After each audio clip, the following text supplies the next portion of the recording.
Ya, Komandan Gerakan 30 September ini selanjutnya menerangkan bahwa tindakan yang telah dilakukan di Jakarta terhadap Dewan Jenderal akan diikuti oleh tindakan-tindakan di seluruh Indonesia.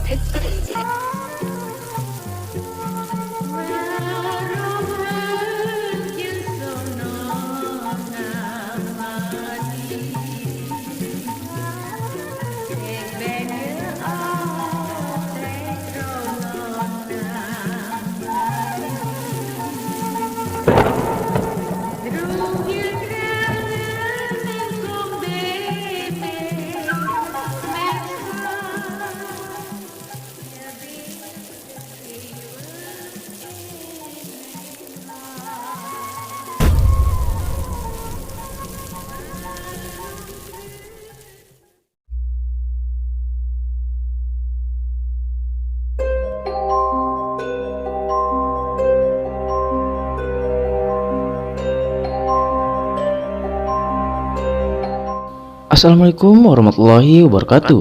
Balik lagi nih bareng gue Irsal di Kris. Nah, di segmen kali ini gue bakal bawain pengalaman mistis dari Mas Eno yang tinggal di daerah Malang. Kejadiannya pun belum lama, sekitar tahun 2022 pada bulan Agustus.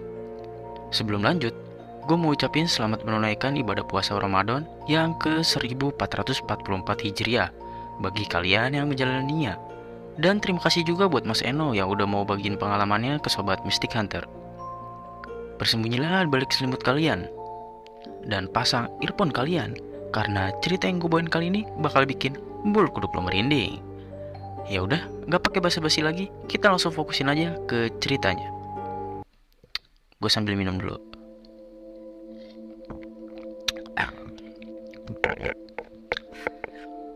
Jadi ceritanya ini Mas Eno bisa dibilang sebagai pencinta kucing. Pasalnya, dia memelihara 3 ekor kucing di rumahnya. Dan ada beberapa kucing liar juga yang ikut ia pelihara di rumahnya. Tapi ya itu tadi, karena Mas Eno ini adalah pencinta kucing, dia juga memberi makan kucing bukan hanya yang ia pelihara, melainkan kucing liar pun ikut dia beri makan juga. Makanya, dia selalu memberi lebih banyak makanan kucing liar daripada yang ia pelihara. Karena menurutnya, itu adalah rezeki kucing liar tersebut. Malam itu tepatnya sekitar pukul 11 malam, Mas Eno baru saja pulang bekerja. Baru aja buka pintu, dia udah dihadang sama kucing-kucing peliharaannya. Seperti minta jatah makanan sama Mas Eno. Dia pun segera mengambil kaleng tempat ia menyimpan pakan kucing. Langsung dikasihlah beberapa sendok pakan kucing. Kucing-kucing tersebut pun makan dengan lahapnya. Selagi kucing-kucing tersebut makan di ruang depan, Mas Eno pun membuat kopi dan duduk sejenak di ruang depan. Baru saja dia membakar rokok, tiba-tiba ada 1 ekor kucing yang keadaannya cukup memprihatinkan. Bulunya lusuh, dan kata Mas Eno, badannya itu tinggal tulang dibungkus kulit. Tapi di sini Mas Eno masih menganggap hal yang biasa. Mas Eno juga bukan orang yang pelit.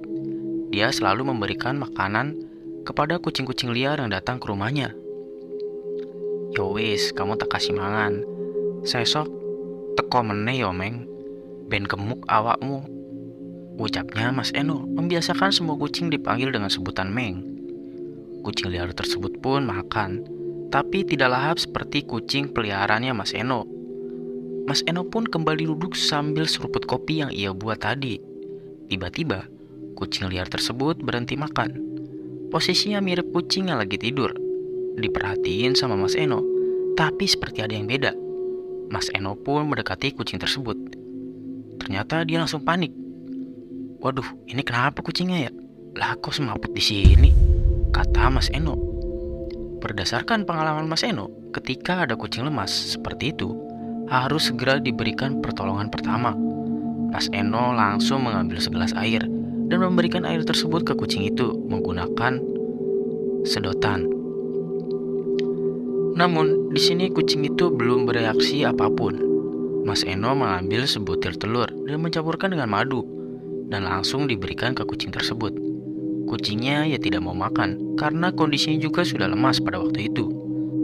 Terus dipaksain makan ramuan telur dan madu tersebut menggunakan sendok. Dia hampir muntah. Dia hampir muntah juga sebenarnya karena bau kucing tersebut seperti bau got bercampur bau bangkai. Tapi balik lagi, Mas Eno masih berupaya menyelamatkan kucing itu. Dipaksa-paksa, ya kucing itu tetap nggak mau. Keadaannya tuh sudah lemas banget. Pandangannya juga sudah kosong. Ayo dipangani, Meng. Melas temen kamu, Meng, kata Mas Eno. Akhirnya, karena sudah hampir 1,5 jam, Mas Eno mencoba menyelamatkan kucing tersebut. Ya, dia nyerah juga akhirnya. Napas kucing itu sudah Senin Kamis, seperti yang sudah sekarat. Akhirnya, Mas Eno mencari ayat-ayat di YouTube untuk menenangkan kucing itu. Mas Eno pun berkata, "Bo, kalau mau mati jangan pas di sini, Meng. Aku kesian liatnya." Dan bener aja, tidak beberapa lama, kucing itu pun mati di rumahnya Mas Eno. Sementara sudah lewat jam tengah malam. Mas Eno lupa tepatnya jam berapa. Mas Eno hanya menepuk jidatnya. Aduh, ini beneran mati nih. Belum mati aja udah bau. Kalau dikubur besok ya tambah bau. Ya udah aku kubur malam ini juga dah, kata Mas Eno dalam hatinya. Mas Eno pun segera ke belakang mengambil kain-kain bekas dan cangkul. Tapi apes, cangkulnya entah kemana. Karena di belakang berisik geletak-geletak. Bapaknya Mas Eno pun terbangun. Bapaknya pun lantas bertanya, "No, kamu ngapain?" Mas Eno menjawab agak kaget. "Waduh, bapak bikin kaget aja. Aku nyari cangkul kemana ya, Pak?" Bapaknya bertanya kembali, "Loh, buat apa bengi-bengi golek cangkul?" Mas Eno menjelaskan, "Gini Pak, ada kucing mati di rumah kita. Ini mau aku kuburin di kebun sana." Bapaknya bertanya lagi, "Emang gak bisa besok, No? Cangkul bapak dipinjam sama tetangga sebelah. Kalau kamu mau pakai ya ambil aja." Mas Eno pun terdiam. "Aduh, mau gali pakai apa kalau cangkulnya nggak ono?" ucapnya. Mas Eno pun langsung mengambil sendok semen dan langsung bergegas menguburkan kucing tersebut. Bapaknya bertanya, "Mau bapak konconi nggak, No?" Mas Eno menjawab, "Wes nggak usah, bapak lanjut turu ae." Bapaknya berkata, "Ya udah bapak lanjut tidur lagi ya. Kamu sih hati-hati, takut ada ular." "Oke Pak," jawab Mas Eno. Jalanlah Mas Eno ke kebun sana. Tengah malam membawa bangkai kucing yang kondisinya pada saat itu gelap gulita. Penerangan pun hanya menggunakan sentra HP pada waktu itu. Jarak dari rumahnya Mas Eno ke kebun itu sekitar 50 meter.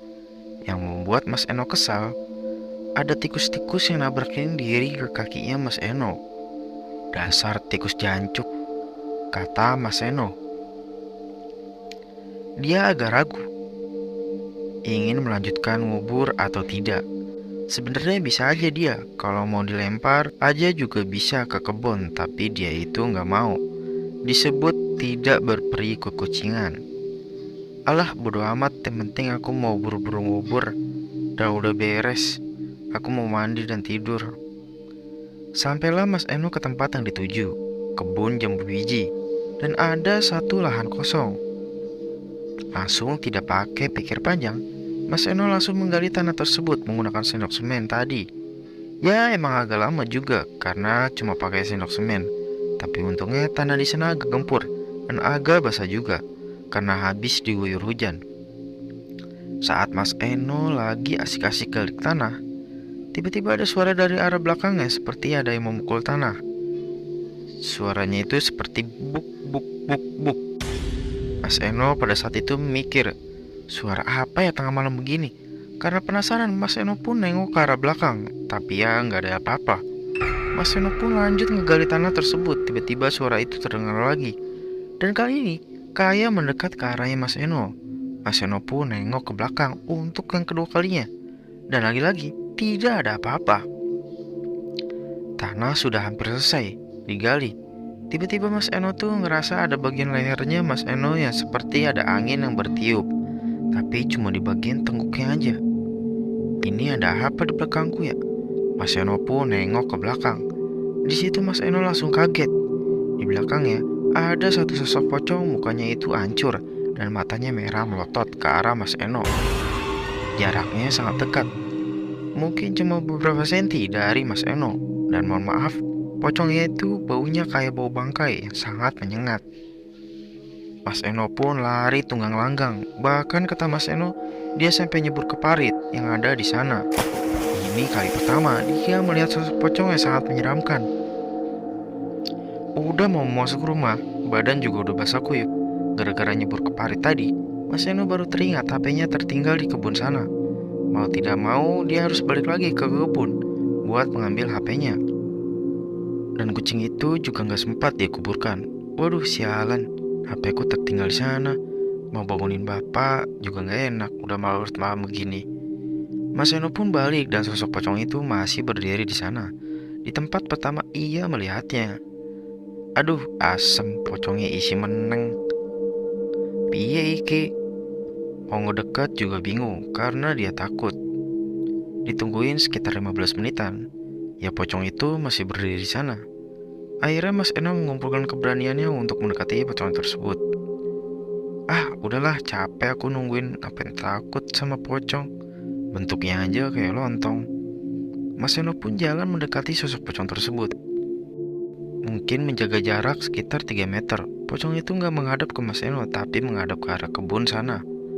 Mas Eno pun berkata, "Cong pocong, niatku baik menguburin kucing itu. Bu jangan ganggu toh, cong." Lalu si pocong tersebut pun langsung meloncat-loncat. Kata Mas Eno, cara loncatnya pun sangat cepat sekali. Tidak seperti pocong-pocong yang biasa ia lihat di film horor. Mas Eno pun berkata, "Pocongnya wis minggat, pocongnya wis minggat."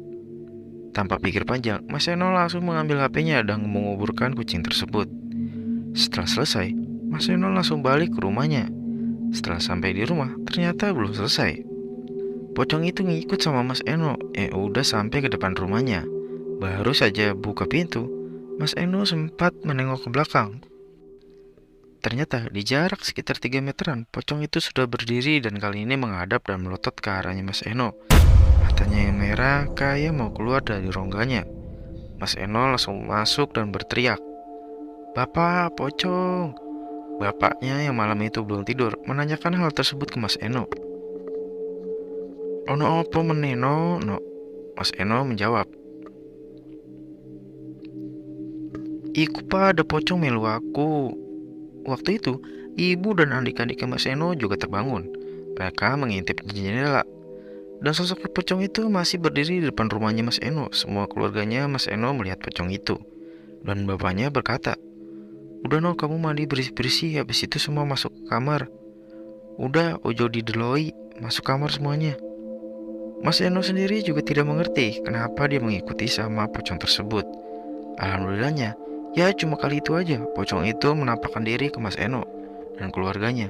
Dan tidak ada lagi teror pocong di hari-hari berikutnya. Ya kurang lebih seperti itu cerita kiriman dari Mas Eno di Malang, Jawa Timur. Cerita yang tidak terlalu panjang, tapi semoga bisa menghibur sobat Mistik Hunter dimanapun berada. Tapi sebelum kita berpisah, aku mau infoin lagi ke sobat Mistik Hunter.